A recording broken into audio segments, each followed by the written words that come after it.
आप सभी का स्वागत है शनिवार के साप्ताहिक कार्यक्रम में। वैसे तो इसका रेगुलर शेड्यूल होता है कि रामायण के ऊपर क्लासेस करते हैं, बट आज एक विशेष दिन है और इस विशेष दिन के उपलक्ष्य में आज उस विशेष दिन के बारे में उसी विषय में हम चर्चा करेंगे। तो आज जैसा कि आप लोग जानते होंगे, आज श्री जगन्नाथ बलदेव सुभद्रा महारानी का हैप्पी बर्थडे है, जन्मदिन आज का बर्थडे है। तो बर्थडे कैसे है? भगवान का कोई बर्थडे नहीं होता है। जैसे सूर्य होता है ना, सूर्य निकलता है अस्त जाता है, निकलता है अस्त जाता है, ऐसे ही भगवान कुछ कार्य के लिए आते हैं और जब कार्य खत्म हो जाते हैं चले जाते हैं। भगवान का जन्म मृत्यु नहीं होता है, भगवान न जन्म होते हैं न उनका मृत्यु होता है। जो लोग सोचते हैं कि भगवान ने जन्म लिया और भगवान मर गए, कोई एक आ करके तीर मार दिया और भगवान मर गए, तो मूर्खतावश बोलते हैं क्योंकि उनको पूरा ज्ञान नहीं है। इसलिए भगवान की ना कोई मृत्यु हो सकती है और ना ही भगवान का कभी जन्म होता है। लेकिन हम सबके लिए जो भक्त होते हैं भगवान को, उनको आनंद प्रदान करने के लिए भगवान की लीला करते हैं। तो सबसे पहली बात, अगर आप आज की जो दिन है, आज पूर्णिमा का दिन और इस दिन को विशेष करके जगन्नाथ स्नान पूर्णिमा कहा जाता है। तो जगन्नाथ जी को आज स्नान कराया जाता है। तो आप लोग सब जानते हैं जगन्नाथपुरी कहाँ पर है? उड़ीसा में है ना। तो उड़ीसा में अगर हम जाएंगे तो आज के दिन एक बहुत बड़ा त्योहार होता है। अगर आपको पता होगा तो आप लोगों ने लाइव भी देखा होगा। तो जगन्नाथ जी ऐसे कोई छोटे विग्रह नहीं है। जैसे आप मंदिरों में जाते हैं तो मंदिरों में छोटे 4-4 फीट 5-5 फीट के विग्रह होते हैं। जगन्नाथ कोई छोटे विग्रह नहीं है। एक तो है वो 7-8 फीट के, ऊपर से उनका वजन बहुत ज्यादा है। तो उनको पूरा जगन्नाथ बलदेव सुभद्रा को पूरा उठा करके अपनी वेदी से मंदिर के बाहर एक सिंहासन बना हुआ है, उसको स्नान मंडप बोलते हैं। आप लोग अगर आगे चल के हम जाएंगे जगन्नाथपुरी, जो लोग गए हैं वो जानते हैं, एक स्नान मंडप है, वहां ला करके जगन्नाथ जी को वहां बिठाया जाता है और वहां बड़े बड़े घड़ों में ला करके जगन्नाथ जी को स्नान कराया जाता है। और ऑफिशियली क्योंकि जगन्नाथ जी ने स्नान कर दिया तो ऑफिशियली आज से बारिश चालू हो जाती है उड़ीसा में। तो एक्चुअली जगन्नाथ जी को स्नान बारिश कैसे चालू होती है? जगन्नाथ जी को स्नान कराने के लिए इंद्र भी आ जाते हैं, इंद्र आ जाते हैं और अपनी वर्षा चालू कर देते हैं। तो ये जगन्नाथ का जो स्नान महोत्सव है ये बहुत ही विशेष है। अगर आप देखेंगे तो भगवान जो है ना, भगवान को हम डायरेक्टली देख नहीं सकते हैं। भगवान को देखना हमारे लिए डायरेक्टली पॉसिबल नहीं है। तो भगवान अपनी कृपा के कारण अपने आप को 8 अलग अलग तरीके में हमारे सामने प्रस्तुत करते हैं। वो 8 तरीके में आ करके प्रस्तुत करते हैं, तभी जाकर के हम उनको पूजा कर पाते हैं और भगवान के साथ आदान प्रदान कर सकते हैं। जैसे कि पानी तो हर जगह है ना, हर जगह पानी है, लेकिन पानी को एक्सेस करने के लिए हमें नल चाहिए या फिर कोई तालाब चाहिए। वैसे भगवान हर जगह है, लेकिन भगवान के साथ आदान प्रदान करने के लिए भगवान का एक रूप चाहिए। तो भगवान ऐसे ही 8 अलग अलग प्रकार के रूप में आते हैं। भगवान की जो मूर्ति है विशेष करके हम देखते हैं, कभी भगवान की मूर्ति पत्थर की बनी होती है ना, तो भगवान की मूर्तियों मेटल की बनी होती है, फिर भगवान की मूर्ति रत्नों की बनी होती है। ऐसे 8 प्रकार के हैं। एक प्रकार है मन में, भगवान का चित्र हम मन में ही बना करके उनकी पूजा कर सकते हैं, वो भी 8 में से एक आता है। और वैसे ही एक प्रकार है लकड़ी का, काठ का, लकड़ी का। तो जगन्नाथ जी का जो विग्रह है वो लकड़ी का विग्रह है। नीम का लकड़ी होता है, नीम का लकड़ी से उनका कार्य होता है और जगन्नाथ जी का विग्रह लकड़ी का है। तो आज के बाद जगन्नाथ जी, ऐसा कहा जाता है कि जगन्नाथ जी का जो अभिषेक होता है बहुत सारा पानी उनके ऊपर डाला जाता है। तो आप भी सोचिए, आपके ऊपर अगर बहुत ज्यादा पानी डाल दिया जाए तो क्या होगा आपके साथ? हाँ, बुखार आ जाएगा, है ना। तो जगन्नाथ जी को ऐसी लीला करते हैं, जगन्नाथ जी को बुखार आ जाता है, बुखार आ करके वो 15 दिन के लिए बीमार हो जाता है और बीमार होने के बाद दर्शन बंद हो जाता है। और ये जो समय है, जो 15 दिन का समय है, इसको अनअवसर कहा जाता है, अनअवसर समय कहा जाता है। क्यों? अवसर मतलब अपॉर्चुनिटी। भगवान अवसर मतलब दर्शन करने की कोई अपॉर्चुनिटी नहीं। तो ये 15 दिन हम भगवान को, जगन्नाथ जी को दर्शन नहीं कर सकते। अभी आज हम थोड़ा देखते हैं, टाइम कहाँ पर परमिट करता है। ये जगन्नाथ जी का रूप कहाँ से आया, मतलब ये जो जगन्नाथ है तो कृष्ण, लेकिन कृष्ण का इस तरह का अद्भुत रूप कहाँ से आया, उसके बारे में थोड़ा चर्चा करेंगे। फिर जगन्नाथ का मंदिर कब आया, कैसे आया, उसके बारे में चर्चा करेंगे। और ये स्नान पूर्णिमा के विषय में थोड़ा और चर्चा करेंगे।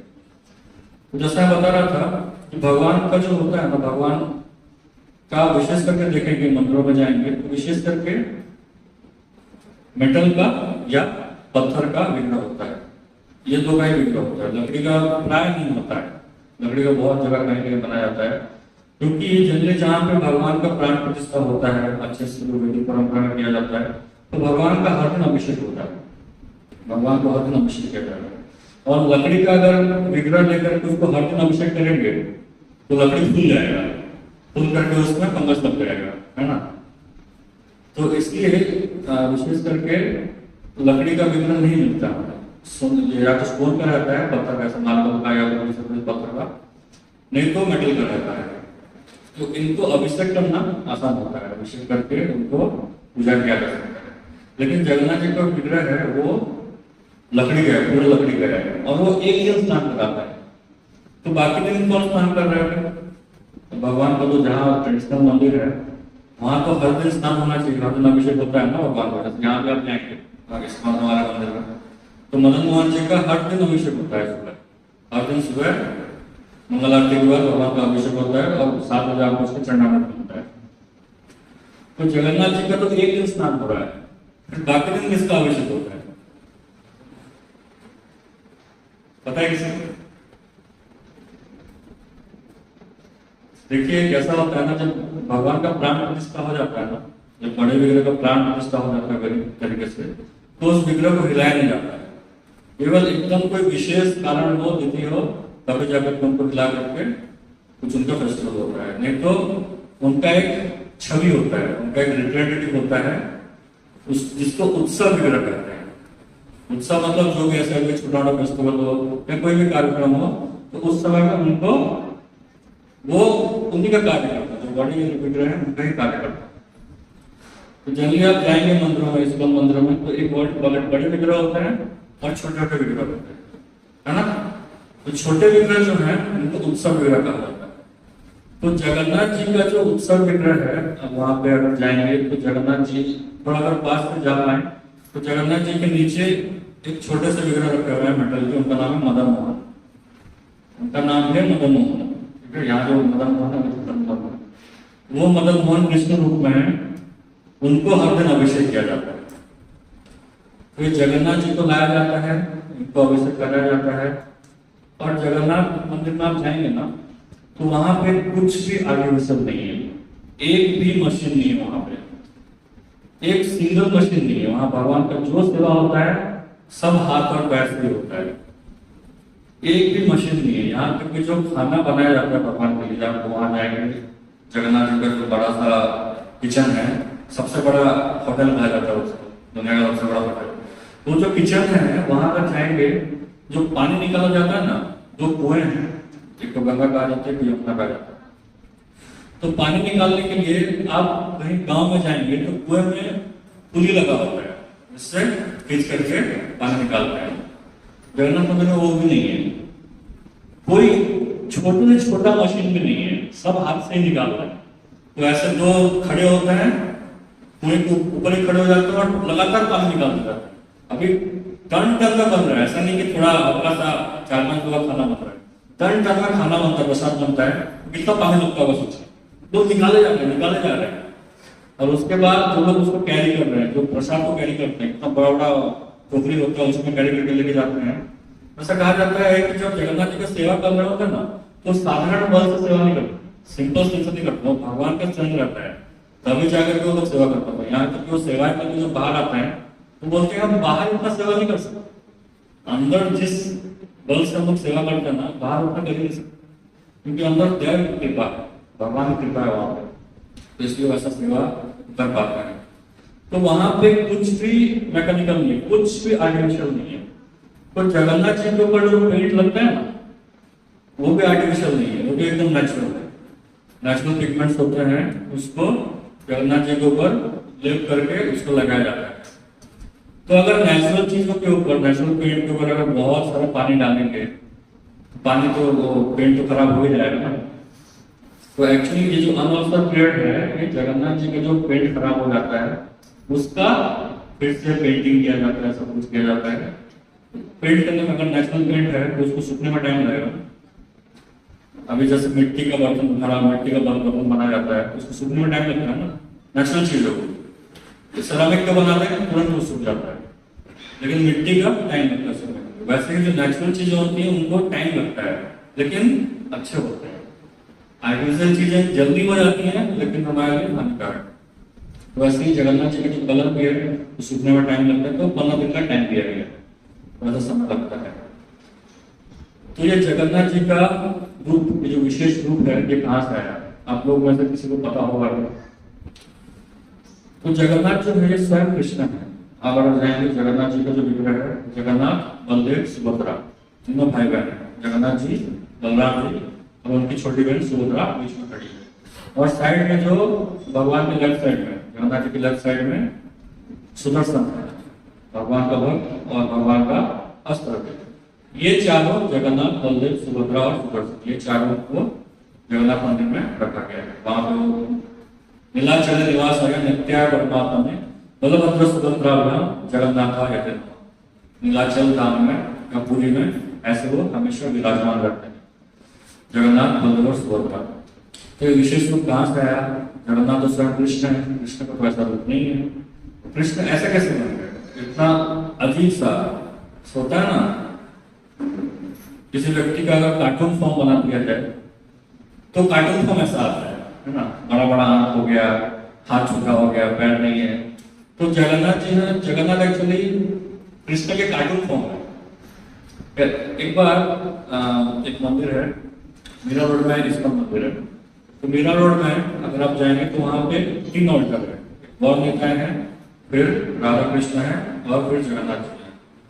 पहले पुराना मंदिर जो था, छोटा मंदिर जो बना नहीं था, उस समय केवल राधा कृष्ण थे, राधा गिरधारी और जगन्नाथ जी थे।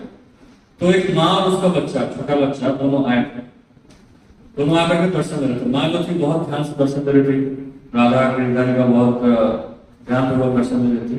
लेकिन जो बच्चा था उसका कुछ इंटरेस्ट नहीं आ रहा, ऐसे अपना खेल रहा था, यहाँ वहाँ मजे कर रहा था, खेल करता था।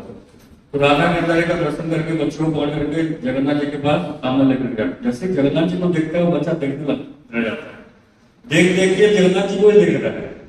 तो जगन्नाथ जी का जो फॉर्म है वो सबको अट्रैक्ट कर सकता है, बच्चे को भी।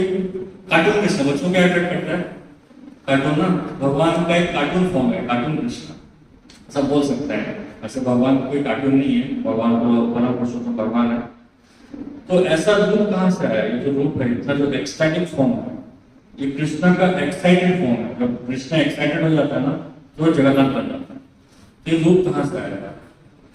तो जैसा कि आप सब जानते हैं कि भगवान कृष्ण जब 10-11 साल के थे तो तब उन्होंने वृंदावन छोड़ दिया था। वृंदावन छोड़ करके मथुरा चले गए और उसके बाद वो आगे चल के कहाँ गए?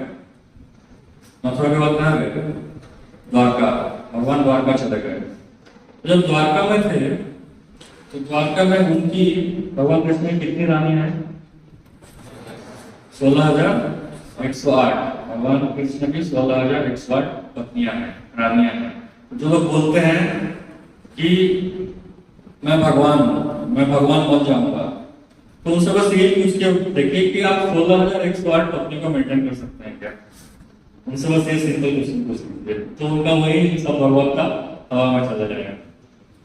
तो भगवान केवल ऐसे बड़े बड़े अद्भुत कार्य कर सकते हैं, साधारण व्यक्ति नहीं कर सकता। तो भगवान के 16,108 रानियां थी, लेकिन भगवान जो थे, कृष्ण जो थे, वो हमेशा उनके मुंह से रुक्मिणी, सत्यभामा, इन लोगों का नाम नहीं निकल रहा था। उनके मुंह से किनका नाम निकल रहा था?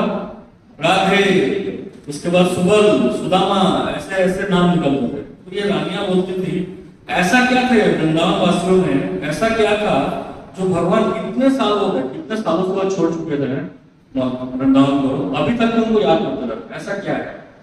वो जानना चाहते थे, लेकिन रानियां जानना चाहती थी। तो रानियों ने सोचा किसको पूछे।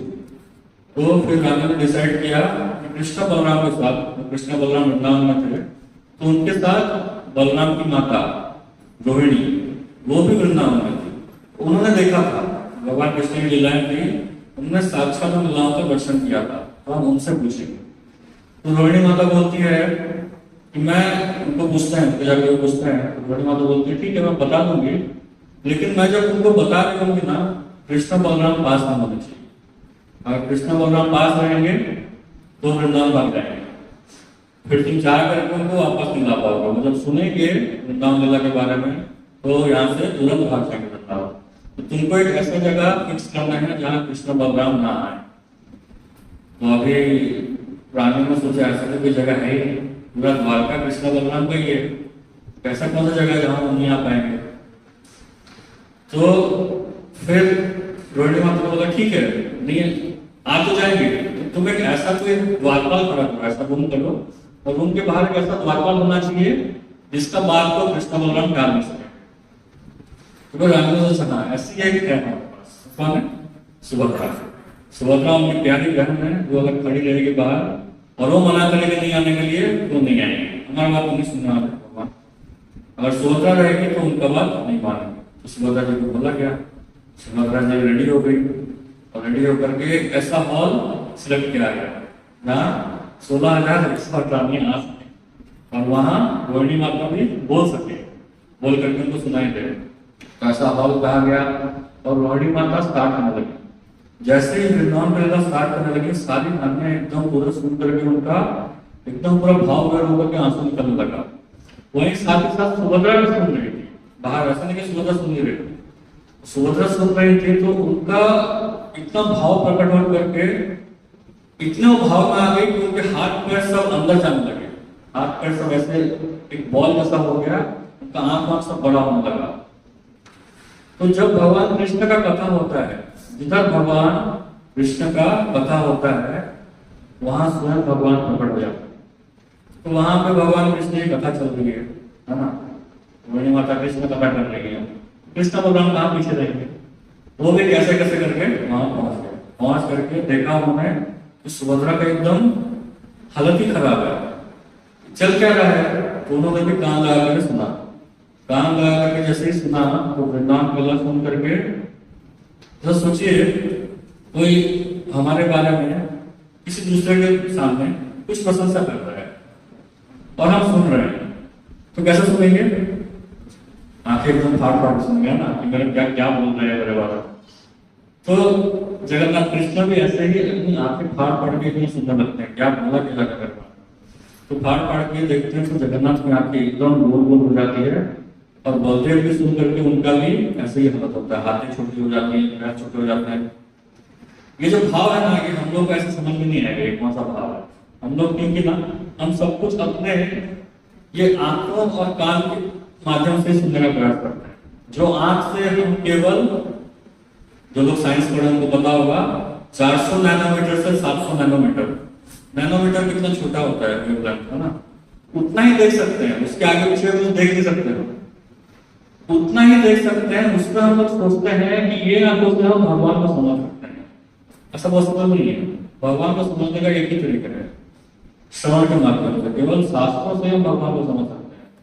हम भगवान हमारे सपने में आकर के हमको कुछ आदेश दे दें, ये बस सपना है, ये सत्य नहीं है। ये हमें ध्यान रखना चाहिए। हमारी अवस्था में जो हम सपना देख रहे हैं वो सपना ही है, क्योंकि आज हम भगवान का सपना देख रहे हैं, कल किसी के साथ झगड़ा हो गया तो जिसके साथ झगड़ा हुआ उसने मुझे क्या क्या बोला, उसका सपना हमें है ना, उसका सपना हमें आएगा, उसी का चीज हमारे दिमाग में चलते रहेगा। तो हमारी अवस्था में जो हम सपना देख रहे हैं वो सपना ही है, उसमें कोई सत्य नहीं है। तो ऐसे जगन्नाथ जी और बलदेव जी इस तरह के रूप में आते हैं, ऐसा सुंदर रूप प्रकट करते हैं। और ये जो रूप है, ये जो जगन्नाथ बलदेव सुभद्रा का जो रूप है, ये नारद मुनि आकर के देख लेते हैं। और नारद मुनि आकर के जब भक्त देखता है भगवान को, तो भक्त भगवान की स्तुति करने लगता है। तो जोर जोर से भक्त उनका ऐसा सुंदर रूप देख करके जोर जोर से स्तुति करने लगता है, भगवान ऐसे हैं, भगवान ऐसे हैं। तो ये सुन करके भगवान कृष्ण और बलराम जो वृंदावन के बारे में सोच रहे थे, तो तुरंत बाहर चेतना में आ जाते हैं। आकर के जगन्नाथ जी के सॉरी नारद के सामने देखते हैं, बड़ा उनको लज्जा आता है, ये कौन सा रूप है हमने दिखा दिया अपने भक्त के सामने। वैसे कॉम्प्रोमाइजिंग सिचुएशन में आ गए। पता है ना, एक जो कोई लीडर होता है, लीडर को कोई अगर इमोशनल देख लेता है, उसका जो नीचे वाला होता है इमोशनल फॉर्म में देख लेता है, तो लीडर को लगता है कि मेरा इज्जत चला गया। तो भगवान को भी ऐसे ही लगा रहे, मुझे कॉम्प्रोमाइजिंग पोजीशन देख लिया मेरे वक्त में, तो मुझे क्या क्या सोचेगा ये वक्त। तो नारद जी ने बोला, भगवान ने बोला, नारद तुम किसी को इसके बारे में नहीं बताओगे, जो तुमने देखा उसको किसी को नहीं बताओगे। नारद ने बोला ठीक है भगवान, मैं नहीं बताऊंगा, बस एक कंडीशन है। भक्त होता है बहुत चतुर होता है, उन्होंने बोला कि आपका जो रूप है, आप ये रूप को कलयुग में सबके सामने प्रकट करेंगे, तभी मैं जाकर किसी को नहीं बताऊंगा। तो भगवान बोले ले, ये क्या बात हुआ, तो अपने आप सब हो गए। तो ठीक है, भगवान ने बोला ठीक है। तो इसलिए कलयुग में विशेष करके तो भगवान का रूप है, भगवान के बहुत सारे अलग अलग रूप हैं, और हर युग में भगवान के अलग अलग रूपों की पूजा की जाती है। लेकिन विशेष करके जो कलयुग है, कलयुग में भगवान जगन्नाथ की पूजा विशेष करके की जाती है, क्योंकि जगन्नाथ का जो रूप है वो एक्साइटेड है। एक्साइटेड कब होता है, जब कोई शराब पी लेता है ना, जैसे कोई चाचा होता है, चाचा शराब पी लेता है, भतीजा उसके पास जाता है तो जो मांगता दे देता है। तो जगन्नाथ भी ऐसे ही है। जगन्नाथ वृंदावन के बारे में सोच सोच के एकदम मतवाले हो गए, तो उनके सामने जाकर के हम जो मांगते हैं एक मतवाले चाचा की तरह सब कुछ दे देता है। ये जगन्नाथ जी की विशेष कृपा है। ऐसे देखिए कलयुग में हमारे पास कोई कम्युनिकेशन नहीं है, ना हम घंटों तक बैठ करके ध्यान कर सकते हैं। कर सकते हैं ध्यान? नहीं कर सकते। करेंगे तो सो जाएंगे, या तो सो जाएंगे या तो फिर जो हमारे ऑफिस में चल रहा था या फिर झगड़ा हुआ था वही सब हमारे दिमाग में आएगा, इसका रिपीट टेलीकास्ट चलता रहेगा। तो ये हमारी स्थिति है। उसके बाद ना हम बहुत बड़ा बड़ा मंदिर बना करके जा करके वहाँ बड़ा बड़ा विग्रह का पूजा कर सकते हैं, वो भी नहीं कर सकते। ना ही हम बड़ा बड़ा यज्ञ कर सकते हैं, ना ही हम हिमालय में जाकर के तपस्या कर सकते हैं। तो इसलिए भगवान अपना एक विशेष रूप ला करके हमारे सामने प्रकट करते हैं, ताकि उस रूप से पास जाकर के जो भी हमारे पास त्रुटि है उस त्रुटि के साथ भगवान हमको एक्सेप्ट करते हैं। तो जगन्नाथ जी बहुत ही विशेष कृपालु है, बहुत ही मर्सीफुल है। तो जगन्नाथ जी का रूप है इस तरह प्रकट हुआ था। ये जो जगन्नाथ बहुत सुंदर प्रकट होता है, कैसे प्रकट हुआ?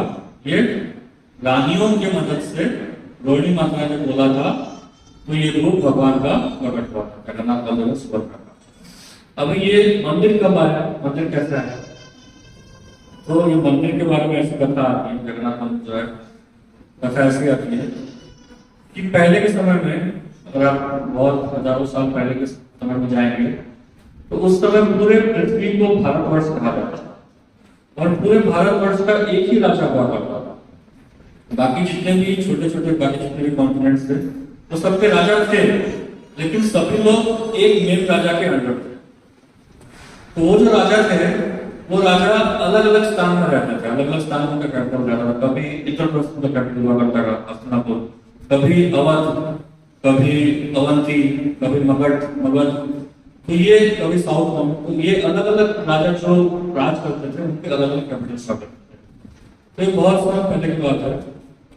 ये जो कथा में सुनाने वाला हूँ ये स्कंद पुराण में दिया गया है। स्कंद पुराण में कहा गया है जगन्नाथ जी का जो अभिषेक है, स्नान पूर्णिमा उनका जो स्थापना हुआ था वो इसी दिन हुआ था, आज के दिन हुआ था।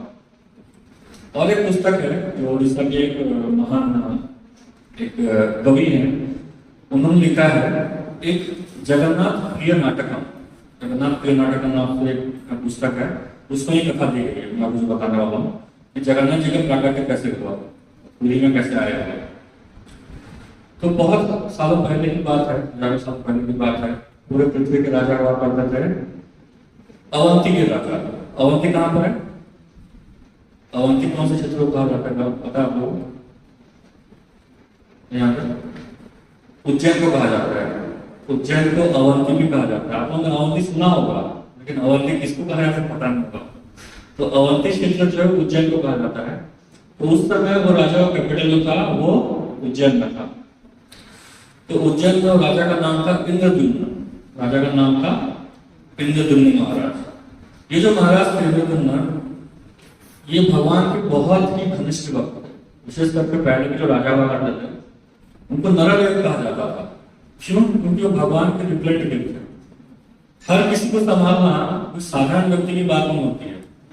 जो भगवान का प्रतिनिधि होगा ना, वही जाकर के हर किसी को संभाल सकता है, पूरी दुनिया को संभाल सकता है। तो जो जनता का जो रिप्रेजेंटेटिव होता है, जो राजा होता है, वो एक्चुअली उसको भगवान का प्रतिनिधि होना चाहिए, तभी जाकर के जनता को संभाल सकता है।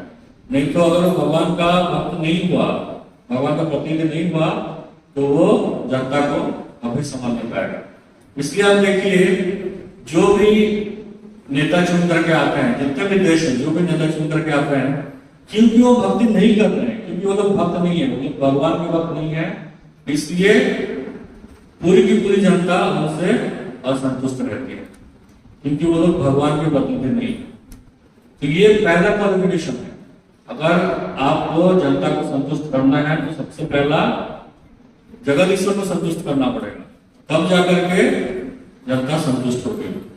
तो इसलिए जगन्नाथ जी जो इंद्रद्युम्न राजा थे, ये भगवान के घनिष्ठ भक्त थे, बहुत भक्ति करते थे। तो उनकी बड़ी इच्छा थी भगवान के दर्शन करने की। भगवान को बहुत प्रार्थना करते थे, भगवान आप दर्शन दीजिए, भगवान मुझे दर्शन दीजिए। तो उनकी प्रार्थना से प्रसन्न होकर के भगवान ने उन्हें एक बार भविष्यवाणी की कि मैं नीलाचल क्षेत्र में, नीलाचल क्षेत्र में विराजमान हूँ, नील माधव के रूप में विराजमान हूँ। थोड़ा ध्यान से सुनिए, बड़ा ट्विस्ट है ये स्टोरी में, बहुत सारे ट्विस्ट आते रहता है। तो अगर आप ध्यान से नहीं सुनेंगे तो कौन सा कहाँ चला जाएगा पता नहीं चलेगा। तो नीलाचल जो जगन्नाथपुरी में, उड़ीसा में नीलाचल क्षेत्र है, वहां मैं विराजमान हूँ नील माधव के रूप में। अगर तुम मेरा दर्शन करना चाहते हो तो तुम वहां आकर के मेरा दर्शन करो। तो राजा बड़ा प्रसन्न हो जाता है। राजा प्रसन्न होता है और राजा सोचता है कि मैं अगर भगवान वहां विराजमान है तो मैं अवंती में रहकर क्या करूंगा? मैं अपना पूरा प्रजा लेकर के, पूरा जो अपना राज्य लेकर के, कैपिटल उसको लेकर के नीलाचल क्षेत्र चला जाऊंगा। तो उसके लिए थोड़ा कंफर्मेशन चाहिए ना कि सच में भगवान है या नहीं है। तो राजा के जो सबसे विशेष मंत्री थे, उनका नाम था विद्यापति। विद्यापति उनका नाम था, ब्राह्मण थे वो। तो उनको बोलते हैं कि भगवान ने मुझे ऐसा आदेश दिया है, आप जाकर के देख के आइए नीलाचल क्षेत्र में नील माधव वहां पे विराजमान है, उनका दर्शन करके। कहाँ पर है वो जाकर के आप खोजिए उस जगह को, फिर वहां पे हम लोग सब साथ में चलेंगे। तो विद्यापति राजा का आज्ञा मान करके निकल पड़ता है। उस समय तो कोई ट्रेन कार ये सब नहीं था, तो कैसे जाते थे? चल के निकले, और चल के निकल करके वो एक जगह पहुंचते हैं। उसका नाम है, उस जगह का नाम रहता है एक आम्र कानन। मतलब वहां एक बहुत बड़ा आम का पेड़ रहता है। एक आम्र कानन मतलब जंगल। तो जंगल जो है उसी आम के पेड़ की वजह से वो जंगल है। तो वहां पे खोजते लोगों को पूछते आ करके कहाँ पे नील माधव कहाँ है। तो वहां आकर के बैठ जाते हैं, पता करके बैठ जाते हैं, नहीं उनका कोई ठिकाना नहीं मिल रहा है। तो वहां पे उनको एक आवाज आता है, जहाँ एक में आ जाते हैं। तो बोलते हैं कि यहाँ से अगर आप ईस्ट में जाओगे तो वहां पे भगवान विराजमान है। ये जो आवाज आती है, ये आवाज किनकी है? ये आवाज सब महादेव की आती है, भगवान शिव जी की ये आवाज आती है। और ये जो एकाम्र कानन में बोल रहा हूँ, ये जो जगह है ये भुवनेश्वर नाम से प्रसिद्ध है। एकाम्र कानन जो है भुवनेश्वर, और भुवनेश्वर के जो मेन जो है लिंगराज जी ने ही इनको आदेश दिया था कि आप जाकर के जगन्नाथ जी का नील माधव का दर्शन करिए। तो शिव जी को, जहां पे विष्णु विराजमान होते हैं, शिव जी को उस जगह का क्षेत्रपाल कहा जाता है। अब वृंदावन में जाएंगे, वृंदावन में कृष्ण अलग अलग स्थान पे, भगवान कृष्ण की बहुत सारी लीला हुई है। और भगवान महादेव का या शिव जी का चार कोने में, वृंदावन के चार कोने में शिव जी का चार अलग अलग मंदिर है। तो वहां क्षेत्र की रक्षा कर रहे हैं शिव जी। तो वैसे ही जहां भी धाम होता है, जहां भी बड़ा धाम होता है, जहां भगवान विष्णु का बड़ा धाम होता है, वहां क्षेत्रपाल के रूप में बाहर आकर के, धाम के बाहर आकर के शिव जी वहां विराजमान हो जाते हैं। तो पूरे जगन्नाथपुरी के जो मेन क्षेत्रपाल है वो लिंगराज जी है। लिंगराज जी या शिव जी जो महादेव वहां बैठे हुए हैं वो जगन्नाथ जी के मेन क्षेत्रपाल है। तो ये सुनकर के विद्यापति बहुत खुश हो जाते हैं। खुश होकर के आगे बढ़ते हैं, आगे बढ़ करके वहां जाते हैं। जाकर के शिव जी ने कहा था उनको, शिव जी ने कहा था कि वहां जाकर के तुम्हें एक सवर जाति का एक मतलब छोटा जाति होता है जो जानवर मार करके अपना जीविका चलाता है। तो सवर जाति का जो राजा है, सवर जाति का जो राजा है विश्ववसु, उसका नाम है विश्ववसु। ठीक है, कुछ नेम से आपको याद नहीं रहेंगे, कोई बात नहीं। तो विश्ववसु जो राजा है उसके पास आप जाइए, तो वो वहां जाकर के उनसे थोड़ा अच्छा सा रिलेशन बनाइए, तब जाकर के आपको नीलमाधव का दर्शन मिलेगा। तो ये जो कहानी है, ये कहानी से जगन्नाथ प्रिय नाटक में कुछ कहा गया है। फिर कुछ वक्त होते हैं थोड़ा सा हल्का सा मॉडिफिकेशन रहता है। अभी जाहिर सी बात है, हजारों सालों पहले की बात है, जो डिटेल्स है वो थोड़ा चेंज हो जाएगी, है ना। मेन चीज रहेगा वो सेम रहेगा, लेकिन जो डिटेल्स है वो थोड़े हल्के हल्के चेंज रहेंगे। तो ये आकर के विद्यापति आकर के पूछता है कि समरराज विश्ववसु कहाँ रहते हैं। तो वहां जाकर के पहुंच जाता है, पहुंच करके उनको बोलता है कि जो राजा है इंद्रद्युम्न, उन्होंने मुझे भेजा है और मैं यहाँ पे कुछ समय रहना चाहता हूँ। तो विश्ववसु बड़ा खुश होता है, खुश होकर के उनको अपने घर में रख लेता है। क्योंकि ब्राह्मण है, ब्राह्मण को उस समय बहुत सेवा किया जाता था, तो ब्राह्मण को सेवा करते हैं। वो उनकी पुत्री, उनकी पुत्री का नाम तो ललिता। ठीक है, विश्ववसु उनकी पुत्री ललिता, लोग मिल करके इस ब्राह्मण का बहुत सेवा करते हैं, विद्यापति का बहुत सेवा करते हैं।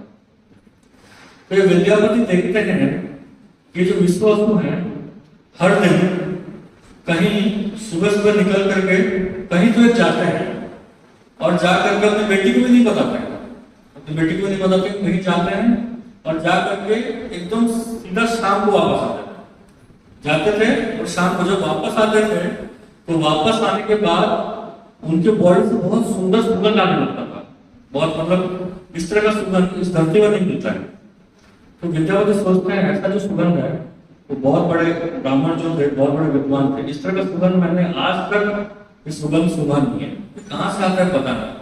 तो ललिता को पूछते हैं, ललिता को पूछ करके ललिता बोलती है, वो जाते हैं हर दिन जाते हैं, बोलते हैं कि मैं अपने भगवान को पूजा करने जाता हूँ, लेकिन मुझे भी कभी लेकर के नहीं गए, मुझे भी कभी लेकर के नहीं, मैं बस फूल निकालती हूँ, सेवा करती हूँ और उनको दे देती हूँ। जाते हैं, सेवा करके वापस आ जाता है।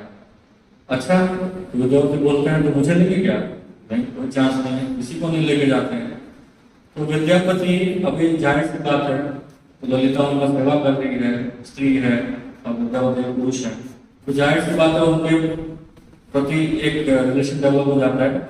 और विश्ववसु बहुत खुश होते हैं अपनी बेटी को विद्यापति के साथ विवाह करने के लिए। तो दोनों का विवाह हो जाता है, कालक्रम में विवाह हो जाता है। और ये विद्यापति और ललिता जो बेटा और दामाद, विश्ववसु के बेटा और दामाद बन जाते हैं, तो सॉरी बेटी और दामाद रहते हैं। तो विद्यापति उनको बोलते हैं, ललिता को बोलते रहता है, अपने पिता को बोलो ना मुझे एक बार लेकर के जाएंगे, मुझे एक बार लेकर के जाएंगे।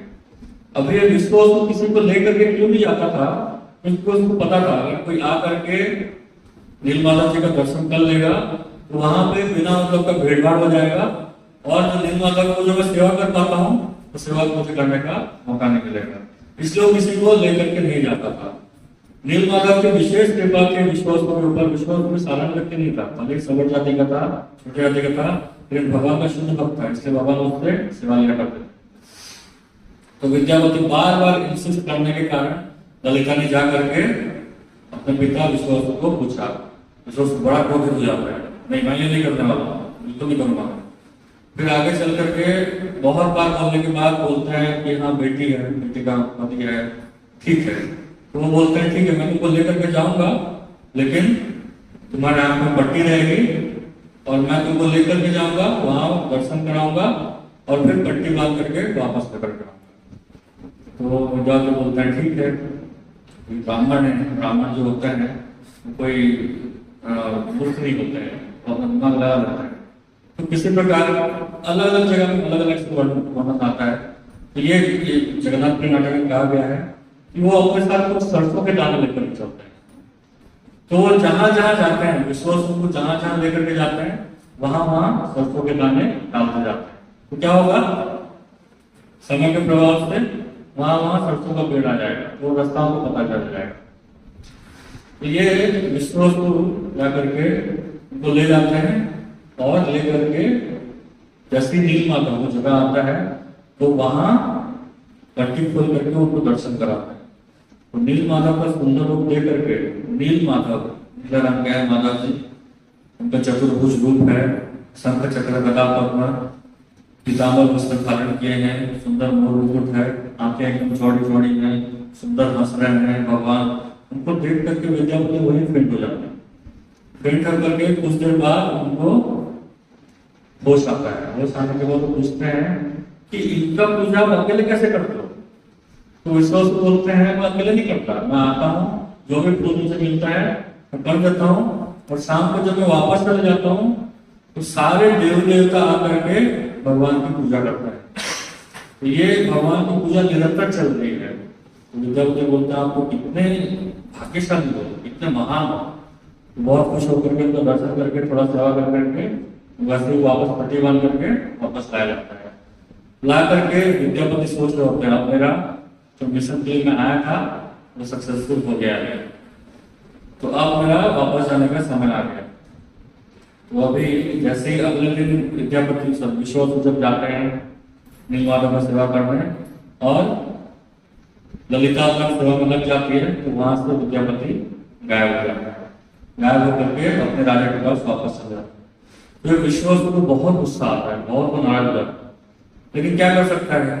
अभी राजा का मंत्री था वो, राजा का मंत्री अगर कुछ करे तो क्या कर सकता है? तो ये उस समय का वेट करते रहता है कि कब आएंगे राजा और कुछ करेंगे, तब तक तुम्हें सेवा कर लो अच्छे से।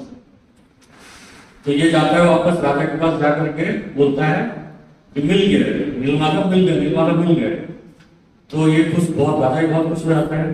पूरा अपना प्रजा को निकाल करके पूरा जो सोच रहा हूँ पूरा कैपिटल को शिफ्ट कर देता हूँ, पूरा कैपिटल उठा करके जगन्नाथपुरी की ओर धीरे धीरे धीरे करके जाने लगता है। पूरा बड़ा कीर्तन कथा करते करते अपना सभा लेकर के जाने लगते हैं। तो जैसे ही वो एक नंबर का भुवनेश्वर में पहुंचते हैं, वहां एक आकाशवाणी होती है कि मैं बोलते हैं कि मैं नील माधव अब इस धरती से जा चुका हूं, तो आप आगे मत बढ़िए, यहाँ से आगे मत जाइए, आप यहीं पे अपना स्थान ये कर लीजिए, अपना राज्य बना लीजिए। तो राजा बहुत दुखी हो जाते हैं। ये एक्चुअली उस स्कंद पुराण में आता है कि भगवान जो है ब्रह्मा जी के पहले 50 साल नील माधव के रूप में रहते हैं, और जो नेक्स्ट 50 साल रहता है ब्रह्मा जी का 100 साल का आयु। ब्रह्मा जी का आयु आपको अगर जानना है तो भगवद गीता में बताया गया है कि भगवान ब्रह्मा जी का आयु लगभग 311.4 ट्रिलियन साल है। ट्रिलियन मतलब 10^12, मतलब 311 लाख करोड़, ठीक है, इतना ब्रह्मा जी का आयु है। लेकिन ब्रह्मा जी के लिए इतना जो आयु है हमारे लिए इतना है, लेकिन ब्रह्मा जी 100 साल ही होंगे, ब्रह्मा जी 100 साल के लिए जीते हैं। तो ब्रह्मा जी के पहले 50 साल में भगवान नील माधव के रूप में रहते हैं, और नेक्स्ट 50 साल में भगवान जगन्नाथ के रूप में रहते हैं।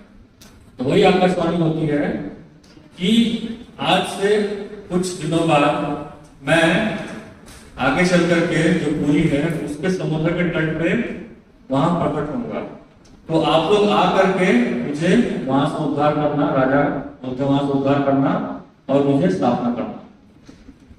तो ये जो राजा रहता है बहुत खुश हो जाता है, खुश होकर के पूरा अपना प्रजा को लेकर के जगन्नाथपुरी के पास चले जाते हैं। वेट करते हैं उस दिन का कैसे वो जगन्नाथ जी वापस आएंगे। और वो जो लकड़ी है ना प्रकट होकर के लकड़ी में, लकड़ी के रूप में ऐसा बोला नहीं गया था, तो बोलेंगे जगन्नाथ जी आएंगे, उनको लेकर के उनको स्थापना करेंगे। वेट कर रहे हैं, वेट कर रहे हैं, वेट कर रहे हैं। तो फिर आकर के बहुत दिनों बाद एक बड़ा सा लकड़ी का टुकड़ा समंदर से फ्लोट करके आता है। तो राजा विद्यापति सब बड़े हताश हो जाते हैं कि इतना दिन से वेट कर रहे हैं, भगवान दर्शन देने वाले थे, कि बड़ा सा लकड़ी का टुकड़ा आकर के हमारे सामने आ गया, इसका क्या करेंगे? तो बड़े हताश होकर के फिर भगवान आकाशवाणी बोलते हैं कि मैं यही हूं, यही मैं इसके अंदर हूं, ये जो लकड़ी है इसको तुम लेकर के जाओ और इसको कार्विंग करके मेरा विग्रह स्थापना करो। यही लकड़ी मैं स्वयं, ये जो लकड़ी है ये दारू ब्रह्म कहा जाता है, ये ब्रह्मा में स्वयं, तो इसको लेकर के तुम स्थापना करो, भगवान का मूर्ति स्थापना करो। तो राजा बड़ा खुश हो जाते हैं, खुश होकर के पूरा अपना जितना भी सैन्य बल होता है ना उसको उठाने में लगा देता है। वो लकड़ी हिलता ही नहीं है, एक इंच नहीं हिलता है, बड़ा सा लकड़ी का पूरा रहता है। पूरा बड़े बड़े जो सेना क्षत्रिय रहता है सब कुछ उठा करके लाने का प्रयास करता है, लेकिन वो लकड़ी बिल्कुल नहीं हिलता है। तो क्या किया जाए, क्या किया जाए, क्या किया जाए? तो भगवान बहुत निराशा हो जाते हैं, भगवान देखते हैं कि इनसे नहीं हो पा रहा है। तो भगवान बोलते हैं कि मेरे जो अनंत भक्त हैं विश्व वस्तु, वो और उनकी पुत्री, वो वहां मेरे विग्रह का इंतजार कर रहे हैं, उनको लेकर के आओ, तब जाकर के मैं यहां से हिलूंगा। तो ये लोग जाकर खोजते हैं, अभी भगवान वहां से अंतर्ध्यान हो गए थे, तो विश्व वस्तु का कोई पर्पस नहीं पता था, वो ऐसे ही बिना खाए हुए फास्टिंग करके अपने मृत्यु का इंतजार कर रहे थे। तो वहां जाकर के देखते हैं कि दो एकदम सूखे सूखे, कुछ जान नहीं है, पूरा हड्डी हो गए, एक पुरुष है कि स्त्री पता भी नहीं चल रहा है, दोनों एकदम पूरा हड्डी हो गए। पूछते हैं विश्व कौन है, ललिता कौन है, उनके नील माधव है, उनके नील माधव है, ऐसा बोलते बोलते आते हैं। तो ये जो होते हैं, जो एकदम सूखा कांटे जैसा हो गए थे, दोनों होकर के खड़े हो जाते हैं और खड़े होकर के दौड़ दौड़ के जाते हैं, दौड़ दौड़ के जाते हैं। और ऐसे सूखे जो सूखा लकड़ी था ना, वो जो लकड़ी को हजार हजार सैनिक जो उठा नहीं पा रहे थे, ये दोनों उठा करके लेकर के आकर के जगन्नाथ जो नीलाचल पर्वत है वहां ला करके रख देते हैं। तो ये भगवान की भक्ति होती है। ऐसे ही ऐसी बहुत सारी ऐसी लीलाएं हैं जहां भगवान की भक्ति साधारण लोगों के शक्ति के ऊपर बहुत हावी पड़ जाती है। तो ये लोग लाभ लेकर के आते हैं। मैं एक्चुअली शॉर्ट में बता रहा हूँ, डिटेल में जाएंगे तो बहुत लंबा हो जाएगा, तो मैं शॉर्ट में बता रहा हूँ। तो उनको लेकर के आते हैं, फिर उसके बाद आयोजन होता है, ब्रह्मा जी को बुलाया जाता है। ब्रह्मा उस समय जो राजा थे वो कोई साधारण राजा नहीं रहता था, तो ब्रह्मा जी को बुलाया जाता है, उनको बुला के कौन कोई कार्विंग करेगा। तो कार्विंग के लिए कहीं कहा गया है कि विश्वकर्मा जी स्वयं आते हैं कार्विंग करने के लिए, और कहीं कहीं बोला गया कि भगवान स्वयं ब्राह्मण के रूप में आते हैं, मतलब कारपेंटर के रूप में आकर के जो लकड़ी से कार्विंग करता है उनका विग्रह करने के लिए स्वयं आता है। तो जो भी है ब्राह्मण के रूप में आते हैं, वो बोलते हैं कि मैं भगवान का कार्विंग करूंगा, जो विग्रह है उनका मैं कार्विंग करूंगा, मूर्ति निकालूंगा, और वो निकाल करके मुझे 21 दिन का समय चाहिए, 21 डेज का समय चाहिए। 21 दिन तक आप लोग ना मुझे खाने के बारे में पूछोगे ना पीने के बारे में पूछोगे, मैं पूरा 21 दिन तक पूरा विग्रह का निर्माण करने के बाद ही बाहर निकलूंगा, ठीक है? पूरा बंद रहेगा, तब तक आप लोग कुछ नहीं करना। तो राजा जो थे उन्होंने बोला ठीक है, तो उनको वैसा ही कमरा दिया गया, कमरा दे करके तो आवाज आता था, थक थक थक ऐसा आवाज आता रहता था, थक थक थक कर रहे हैं, तो कार्विंग का आवाज आ रहा है। अभी रानी जो थी, जो तुमने की जो पत्नी थी, उनका नाम था गुंडीचा।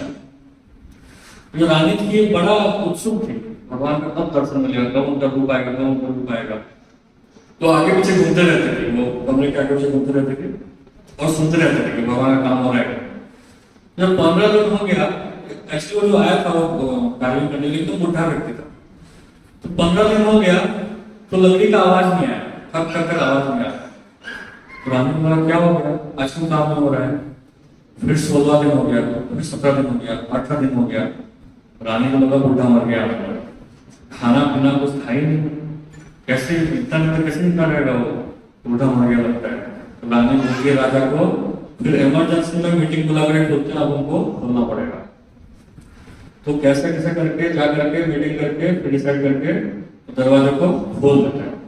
खोलते हैं तो वो जो कारपेंटर था, जो भगवान का विग्रह बनाने वाला था, वो वहां पे नहीं था, वो गायब हो गया था। और भगवान का ऐसा आधा अधूरा रूप, मतलब भगवान का मुंह एकदम चपटा है, फिर बॉडी बनानी है, हाथ छोटे छोटे हैं, पैर है ही नहीं, तो इस तरह का रूप भगवान का प्रकट हो जाता है। तो ये लोग सोचते हैं कि हमसे बहुत बड़ा अपराध हो गया। उसने कहा था कि 21 दिन तक ये दरवाजा खोलना नहीं चाहिए, लेकिन उन्होंने पहले ही खोल दिया, इसलिए शायद वो नाराज होकर के आधा मंदिर बना करके चला गया। तो भगवान जगन्नाथ जी वहीं से बोलते हैं, तुम चिंता मत करो, ये मेरा विशेष रूप है, ये रूप में कलयुग में सारे भक्तों को दर्शन दूंगा, तो तुम मेरे इसी रूप का स्थापना करो। मैं वही कृष्ण हूँ और ये मेरे भाई बलराम और ये मेरे बहन सुभद्रा है, तो हम इसी रूप में रह करके सारी जनता को दर्शन देंगे। तो दर्शन तो वो राजा बड़ा खुश हो जाता है, राजा खुश होकर के ब्रह्मा जी में आता है, तो भगवान का स्थापना होता है। और आज का जो पूर्णिमा है, ये पूर्णिमा का दिन भगवान का बहुत अच्छे से स्नान करके भगवान का स्थापना किया जाता है। तो उस समय से स्कंद पुराण में कहा गया था कि ये जो पूर्णिमा है, इस पूर्णिमा के दिन भगवान का स्नान दिवस मनाया जाएगा। तो उस दिन से भगवान का स्नान पूर्णिमा आज तक चला आ रहा है। भगवान को जो अभिषेक है आज किया जाता है, उसके बाद 15 दिन का भगवान बीमार पड़ते हैं। अभी ये जो सेवा है, भगवान बीमार पड़ते हैं ना, भगवान का जो सेवा करते हैं ना, भगवान का सेवा भी फिक्स ही है। आप कोई भी ट्रेडिशनल मंदिर में जाइए तो वहां पे, जैसे आप श्रीरंगम साउथ में जाएंगे, श्रीरंगम का मंदिर है, तो वहां आप जाएंगे तो वहां भगवान के लिए एक तुरिया बजाते हैं, ठीक है। वो तुरिया बजाने वाला एक ही फैमिली है, वही फैमिली तब से वही एक ही फैमिली बजाया जा रहा है। फिर ढोलक होता है, वो ढोलक बजाने वाले भी एक ही फैमिली बजा रहे हैं, चेंज नहीं होता है। वैसे ही जगन्नाथपुरी में जो भी सेवा है, वो जब से भगवान का स्थापना हुआ है तब से भगवान का सेवा वही परिवार करता है। तो विश्व जो विद्यापति, मैं कहता ना विद्यापति जो आए थे राजा के मंत्री, तो विद्यापति की पहले पत्नी थी ब्राह्मण पत्नी थी, और ये ललिता जो थी ये सवर जाति की। तो विद्यापति की जो पहली पत्नी थी, जो ब्राह्मण पत्नी थी, उनके जो संतान हुए वो जगन्नाथ जी के ब्राह्मण बने, जो पुजारी है ना, जगन्नाथ जी के ब्राह्मण पुजारी वो लोग बने। तो उन्हीं का परंपरा चला आ रहा है, वही परंपरा चला आ रहा है, वही लोग पूजा करते हैं, कोई दूसरा पूजा नहीं करता है। फिर जो विद्यापति की ललिता थी, सवर पत्नी थी, उनसे जो पुत्र है, मतलब जो संतान है, वो लोग जगन्नाथ जी का कुकिंग करते हैं। जगन्नाथ जी का कुकिंग करते हैं, उनका परिवार भी अलग है, वही लोग कुकिंग करते हैं और वही परिवार चलाता है, वही और कोई करता नहीं, वही लोग कुकिंग करते हैं, वो भगवान के लिए करते हैं। और जो विश्व वसु जो सवर जाति के थे, छोटे छोटे जाति के थे, उनके जो पुत्र थे, उनके परिवार से जो आए, उनके जो वंशज आए, जो सवर जाति के थे, वो सब भगवान जगन्नाथ जी का जो ये 15 दिन का जो ये होता है ना, भगवान का जो बंद होता है पट, तो उस समय वो 15 दिन ये लोग सेवा करते हैं। तो जगन्नाथ जी ने सबको मौका दिया, सेवा करने का सबको मौका दिया, ऐसा डिवाइड कर दिया। तो ये जो सुवार बोलते हैं, महासुवार बोलते हैं, जो विशेष लोग होते हैं महासुवार होते हैं। तो ये लोग जगन्नाथ मंदिर में जाएंगे तो जो नॉर्थ गेट है, उत्तर द्वार है, वहां पे एक कुआं है, उसको सुना कुआं बोलते हैं। सोना उड़िया में सोना को सुना कहा जाता है, सुना कुआं बोला जाता है। उस कुएं से पानी ला करके जगन्नाथ जी का अभिषेक किया जाता है, ला करके स्वार लोग ला करके अभिषेक करते हैं। और फिर जो भगवान बीमार पड़ते हैं ना, तो सच में भगवान बीमार पड़ते हैं, उनका टेम्परेचर बढ़ा रहता है। अगर आप वो लोग बोलते हैं उनका टेम्परेचर बढ़ा हुआ रहता है, भगवान बीमार पड़ते हैं, उनको विशेष राइस दाल जो मिलता है ना, वो नहीं खिलाते हैं। विशेष भगवान के लिए च्यवनप्राश होता है, च्यवनप्राश खिलाते हैं भगवान को। फिर वैसे ही मूंग का एक प्रिपरेशन बनता है, फिर इस तरह का अलग अलग प्रिपरेशन वो बनाने खिलाया जाता है। तो यही लोग खिलाते हैं, ये खिला करके फिर जब 15 दिन हो जाता है, भगवान का तापमान कम हो जाता है, फिर भगवान का नेत्र उन्मूलन उत्सव होता है। भगवान का पूरा पेंटिंग अच्छे से हो गया, एक नया फेस्टिवल से चालू होता है। तो उस दिन दर्शन करके फिर भगवान रथ यात्रा में बैठ करके बाहर घूमने के लिए निकलते हैं और फिर वापस आते हैं। वापस आकर के ऐसा टोटल 1 महीने का ऑलमोस्ट प्रोग्राम रहता है। तो ये 1 महीना जो है ये स्वार लोग सेवा करते हैं, स्वार जाति के जो लोग हैं वो सेवा करते हैं, और बाकी टाइम ब्राह्मण लोग सेवा करते हैं, ब्राह्मण लोग सेवा करते हैं। तो ऐसे भगवान ने सबको मौका दिया, जो परिवार जो है वो चला आ रहा है, वही परिवार सेवा करता है उनका। तो उनका स्थापना हुआ, जगन्नाथ जी का स्थापना हुआ, ये सब सेट हो गया। जो राजा इंद्रदम्न थे, राजा इंद्रदम्न को भगवान बहुत पसंद हुए। भगवान पसंद होकर बोले तुम मांगो, क्या मांगना चाहते हो मांगो। तो राजा बोलते हैं कि भगवान सबसे पहला आप मुझे वरदान दीजिए कि मेरे कोई संतान ना हो। सबसे पहला वरदान मेरे कोई संतान ना हो, क्योंकि अगर मेरे संतान होंगे तो क्या होगा कि मंदिर के ऊपर क्लेम करेंगे लोग, है ना, हमारा प्रॉपर्टी है, हमारे बाप ने बनाया है ना, तो हमारा प्रॉपर्टी है। आप जो जगन्नाथ जो है, क्योंकि नाम का जगन्नाथ है, सबके नाथ है, जगत के नाथ है, केवल ओडिया नाथ ऐसे नहीं है, तो जगत के नाथ है। तो आप सबके नाथ बने रहे, इसलिए आप हमारा कोई संतान आप हमें मत दीजिए। जगन्नाथ जी बड़ा प्रसन्न हो जाते हैं, इतना बड़ा त्याग। संतान का जो सुख होता है वो गृहस्थ के लिए सबसे बड़ा सुख होता है, जिसको त्याग करके भगवान जो इंद्रदेव महाराज थे वो भगवान की प्रसन्नता के लिए उसको त्याग कर देता है। फिर दूसरा बोलते हैं कि भगवान आपका हाथ कभी सूखना नहीं चाहिए, इसलिए आपको 24 घंटे भूख लगता रहेगा। तो भगवान बोलते हैं ठीक है, तो आप जगन्नाथपुरी में जाएंगे ना, तो भगवान को जो बस पट बंद होता है ना, 2-3 घंटे के लिए पट बंद होता है, बस उतने टाइम में भगवान को भूख नहीं लगता है। बाकी 21-22 घंटे हमेशा भगवान को भूख लगता रहता है, कुछ ना कुछ भूख लगता है। तो भगवान का हाथ कैसे गीला रह रहा है, तो खाएंगे हाथ गीला है, फिर हाथ उनका आचमन कराया जाएगा, हाथ गीला है, फिर जैसे ही हाथ आचमन कराया जाता है उससे पहले दूसरा भोग आ जाता है। तो ऐसे करके उनका चलते रहता है, भोग चलते रहता है, भगवान को फिर से हाथ धुलाया जाता है, और ऐसे भगवान हमेशा खाते रहते हैं। जगन्नाथ जो है ना, जगन्नाथ का तो सबसे ऐसे अलग अलग धाम में जाएंगे तो अलग अलग महिमा रहती है। आप पंढरपुर में जाएंगे तो पंढरपुर को नाथ ब्रह्म कहा जाता है, वहां जाकर के हरिनाम लेना ही सबसे बड़ा सिद्धि है। वहां जाएंगे तो हरिनाम करना है। आप साउथ में जाएंगे तो भगवान का पूजा करना सबसे बड़ा तपस्या है। अब बद्रीनाथ में जाएंगे तो आपको तपस्या करना है, कुछ खाना पीना नहीं है, तपस्या करके भगवान का दर्शन लेना है। लेकिन आप जब जगन्नाथ में जाएंगे तो जगन्नाथ में जाने से जगन्नाथ का पूजा करने का तरीका क्या है, जगन्नाथ का प्रसाद खाना। तो आपने अगर प्रसाद नहीं खाया जगन्नाथ का तो आप जगन्नाथ का पूजा नहीं कर रहे हैं, आपने जगन्नाथ के प्रति अपराध कर रहे हैं। तो वहां जाकर के सबसे बड़ा सिद्धि क्या है, खाना। जगन्नाथ जी का प्रसाद खाना सबसे बड़ा सिद्धि है। तो इसलिए ये महिमा है कि जगन्नाथ जी का जो प्रसाद है वो जो है हमेशा चलते रहता है, निरंतर जगन्नाथ जी का चलते रहता है।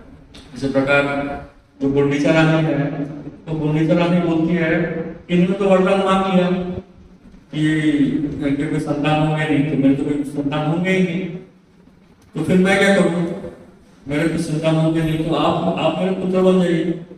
तो भगवान बोलता है ठीक है, आपका जो महल है वो महल में मैं रहने के लिए, ये तुम्हारा मंदिर है, ये मेरा रेसिडेंस है, लेकिन आप मेरी माँ की तरह रहेंगे, तो मैं आपके पास साल में 8 दिन के लिए आया करूंगा। तो उसी उपलक्ष्य में रथ यात्रा निकलता है, रथ यात्रा निकलता है, भगवान जाते हैं। तो जो मंदिर है उसको गुंडीचा मंदिर कहते हैं। गुंडीचा वही इंद्रदेव राजा की पत्नी, उनके नाम से गुंडीचा नाम पड़ा।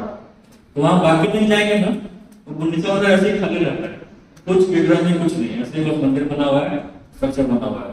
लेकिन जैसे ही रथ यात्रा होता है उसके एक दिन पहले भगवान का उस गुंडीचा मंदिर का मार्जन होता है। सबके ब्रह्मचारी को आप लोगों ने पूरा मार्जन किया था, ऐसे कथा सुनाते रहेंगे तो रात हो जाएगा। तो जगन्नाथ जी का ऐसा जब रथ आता है तो वहां जाकर के 8 दिन रहते हैं। और क्योंकि माँ जैसी है इसलिए वहां उड़ीसा में उसको मासी मंदिर कहा जाता है, मौसी माँ मंदिर कहा जाता है, मासी माँ मंदिर कहा जाता है। तो गुंडीचा वहां जाते हैं, जाकर के फिर वापस आते हैं। तो ऐसे बहुत सारे जगन्नाथ जी का ऐसे बहुत सारी लीलाएं चलते रहेगा। तो ऐसे भगवान जगन्नाथ जी का स्थापना हुआ था। स्थापना होकर के आज के दिन स्थापना होकर के उनका स्नान होकर के ये स्नान पूर्णिमा महोत्सव आज तक चला रहा है। आज के बाद भगवान बीमार हो जाएंगे और बीमार होकर के उनका अलग से उपचार चलेगा। फिर 15 दिन बाद भगवान वापस आकर के फिर रथ में बैठेंगे। ठीक है, तो ये रथ में बैठेंगे। रथ यात्रा जो है भगवान की जो स्नान पूर्णिमा है, रथ यात्रा है, वो देखने के लिए हम पूरी तो जा नहीं सकते हैं। तो हमारे जो संस्थापक आचार्य हैं प्रभुपाद जी, उनकी विशेष कृपा है, उन्होंने जगह जगह पूरे दुनिया भर में जगह जगह जगन्नाथ मंदिर बनाए और जगह जगह वो रथ यात्रा कर रहे हैं। वैसे ही जगन्नाथ जी का स्नान पूर्णिमा जहां भी जगन्नाथ है इस्कॉन में, वहां जगन्नाथ जी का स्नान पूर्णिमा होता है। उसी प्रकार भगवान का रथ यात्रा भी हर जगह होता है। तो जो लोग पुरी नहीं जा सकते हैं तो यही रह करके स्नान पूर्णिमा देख सकते हैं, रथ यात्रा अटेंड कर सकते हैं।